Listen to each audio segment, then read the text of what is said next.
South Korea's defense white paper, slated to be published next year, will reportedly redefine North Korea as an enemy for the first time since 2016. So what's behind the shift in stance with reference to North Korea? How does this stance look to affect efforts to engage North Korea? And what are the chances of a violent confrontation on the peninsula amid the simmering tensions?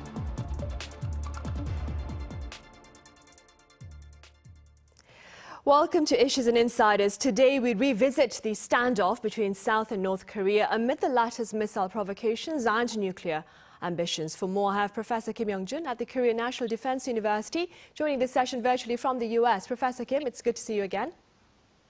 Yeah, thank you for having me. I also have Mister Evans Revere, who was the former Acting Assistant Secretary of State for East Asian and Pacific Affairs, live on the line from Spain. Mr. Revere, again, it's a pleasure to have you with us. Thank you for having me. Good to be with you. Right, Professor Kim, sources say Seoul is poised to revive its reference to Pyongyang as an enemy of the state in its latest defense white paper. First then, let's begin with a bit of background information, Professor Kim, behind this planned revival.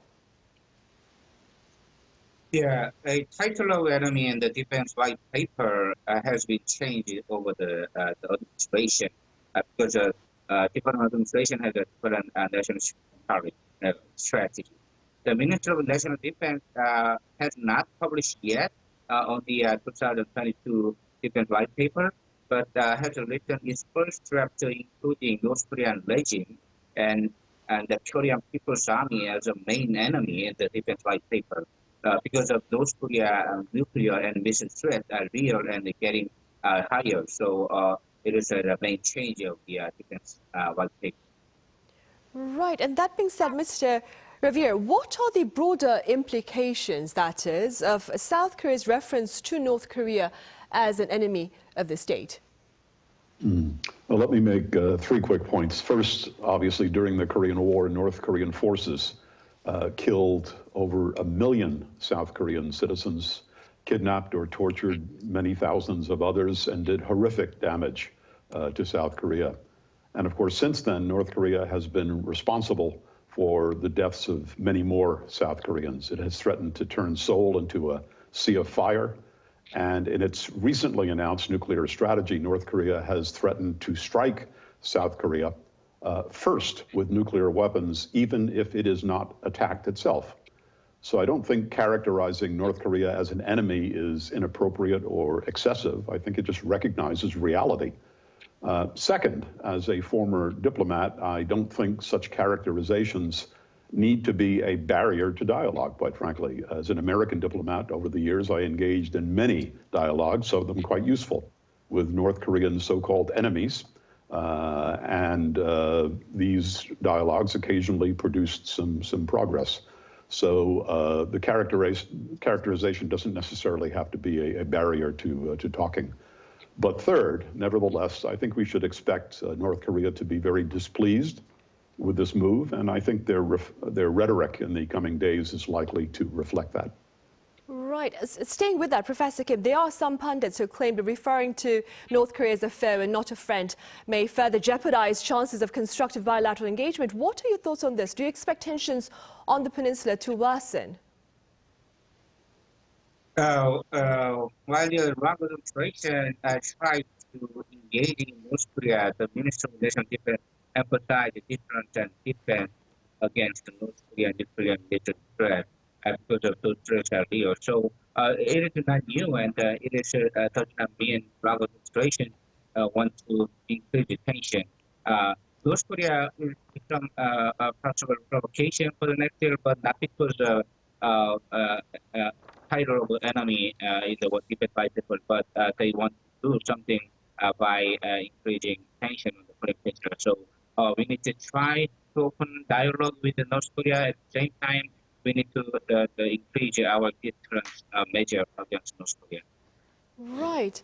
And moving forward, Mr. Revere, authorities here have warned about North Korean IT workers using fake identities to seek employment to fund the country's missile and nuclear activities. Could you tell us a bit more about this reality and its ramifications?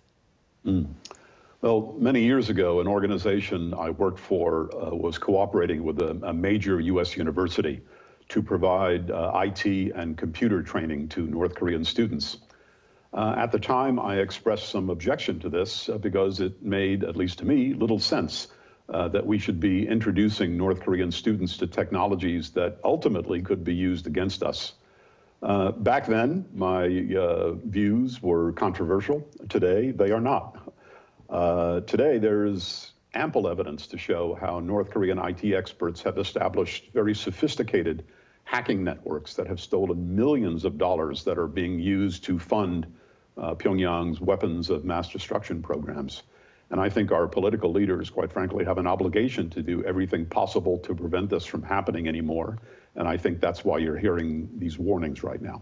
Right, and I understand this may be a tough question, but Mr. Revere, do you suppose there is a way to better tackle this situation where North Korean IT workers are disguising as other foreigners to seek employment? Well, I think increased vigilance. I think it's important for employers and for governments to work together to make sure that new employees, prospective employees, are very carefully screened. I think there are lots of ways that we can build a more effective barrier, if you will, to North Korean attempts to exploit the availability of IT technology and information out there. Right, through better collaboration then. And Professor Kim, regarding Pyongyang's provocations, the regime has been furiously firing artillery shells into the maritime buffer zones in recent days, taking issue, that is, with joint military trainings between the US and South Korea, that is. Now, that being said, what are your thoughts, Professor Kim, regarding these military exercises? Do we need to keep them on, or should we halt them for a time to better engage North Korea? The ROK-US combined exercise against North Korea nuclear missile threat should be continued, not stopped, because North Korea already put their nuclear weapon into the constitution, and North Korea has violated inter-Korea military agreement many times. So based on strong defense posture with the U.S., the ROK administration need to open the dialogue with the North Korea. So this is not comparable. This is a possible way for both efforts. Mr. Revere, staying with that, what do you believe are the prospects, perhaps, of a full-blown war here on the Korean Peninsula amid the heightened sense of global tensions, if I may, in recent times? Frankly, I don't think we are likely to see a war on the Korean Peninsula. I don't want to dismiss the dangers posed by North Korea's nuclear and missile and conventional threats and their ongoing development of their capabilities. But I think our deterrent is quite strong, and it's getting stronger every day, thanks to the very close cooperation that we're seeing and coordination that we're seeing between the United States and the Republic of Korea, thanks to the resumption of our bilateral military exercises, which are extremely important, and also thanks to the new steps that the United States has been taking to deploy key military assets to the region. North Korea's leadership is many things, but it is not suicidal. And I don't think Kim Jong-un would dare risk the end of his regime by starting a conflict on the Korean Peninsula.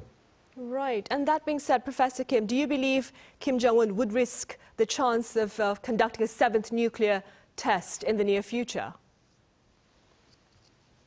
Yeah, many experts expect 7 nuclear weapon test between the China Party Conference and U.S. midterm election, but everything will fail. But North Korea will anyway develop its nuclear and missile capability and do the 7 nuclear weapon test if it's necessary in the next year. Because North Korea recognizes that Russia and China will not join any kinds of U.S.-led UN sanction against North Korea in this new Cold War situation. So North Korea want to use this golden opportunity for developing their nuclear and missile capability. So North Korea will maximize its nuclear and missile capability, including tactical nuclear weapons. So yes, 7 nuclear weapon test is coming, but we don't know when is the concrete date. Right, and then, Mr. Revere, here's a million-dollar question. If North Korea does conduct a 7th nuclear test, what response do you recommend from the international community, including South Korea, of course, and the U.S.?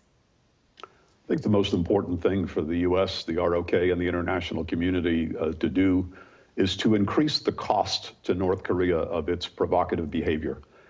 We need to focus on convincing Pyongyang that nuclear weapons are not increasing the security and the viability of the regime, but are rather undermining its prospects by eroding its resources, increasing its diplomatic and economic isolation, burdening its already strained economy, and impeding its ability to earn foreign currency. And in addition, continued testing by North Korea will lead to a major buildup of U.S., ROK, and other allied military power on the Korean Peninsula and on North Korea's periphery. I think all of those things in conjunction with each other will ultimately cause North Korea to reconsider whether the path that it's on is the right one. Right, and Professor Kim, I extend the same question to you. The U.S. and South Korea, as well as neighboring Japan, have spoken of an unparalleled response to a seventh nuclear test by North Korea. What response do you envision, Professor Kim? Now is the South Korea is doing something together with the U.S. and Japan against the possible North Korea nuclear missile threat. So now it's good for three countries to stand together, and at the same time, the three countries have to open any kind of dialogue and come to the spending measure with North Korea, because nobody wants any kind of war on the Korean Peninsula. So South Korea, Japan, and the U.S. have to have the same position, but at the same time, they have to try to effort in opening up any kind of dialogue with North Korea in minimizing any kind of possible conflict on the Korean Peninsula. Right, of course. And against that backdrop, Mr. Revere, there are some pundits here on the local front who believe that China is capable of convincing, perhaps discouraging North Korea from conducting a seventh nuclear test, but that Beijing may be seeking to use North Korea instead as a buffer of sorts against U.S. influence in this region. Do you agree? I would say that China is capable of doing more. We want China to do more. The Biden administration and the Yoon administration in Korea have made it clear that they expect and hope that China will do more. But I think we should not exaggerate the ability of China to manipulate and control North Korea. North Korea is a very independent actor, as we've seen over the years. But the fact is that China should do more and could do more. But at the end of the day, North Korea, because it is a very independent actor, it looks at the world very differently from other countries, including China. I think they will be determined to go their own way. There are limits to what we all can do here. Right, of course.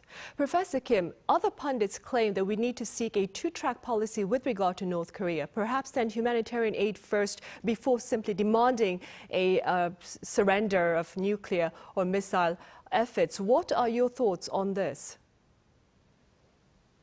Two-track. Yes, it is not easy to continue two-track, but it is not new. We doing with the U.S.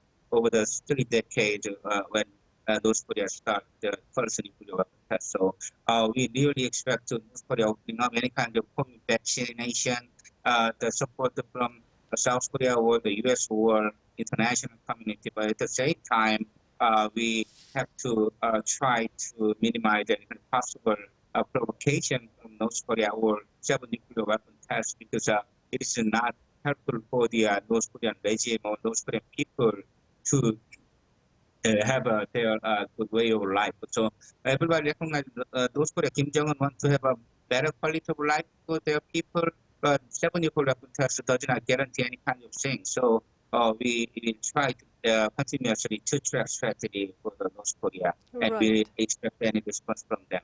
Right, I see. And of course, let them know, as Mr. Revere said earlier, that they will have very little to gain from conducting further nuclear tests. All right, Professor Kim, thank you very much for your time and your thoughts. And Mr. Revere over in Spain, thank you very much for your insights today. Thank you. Thank you.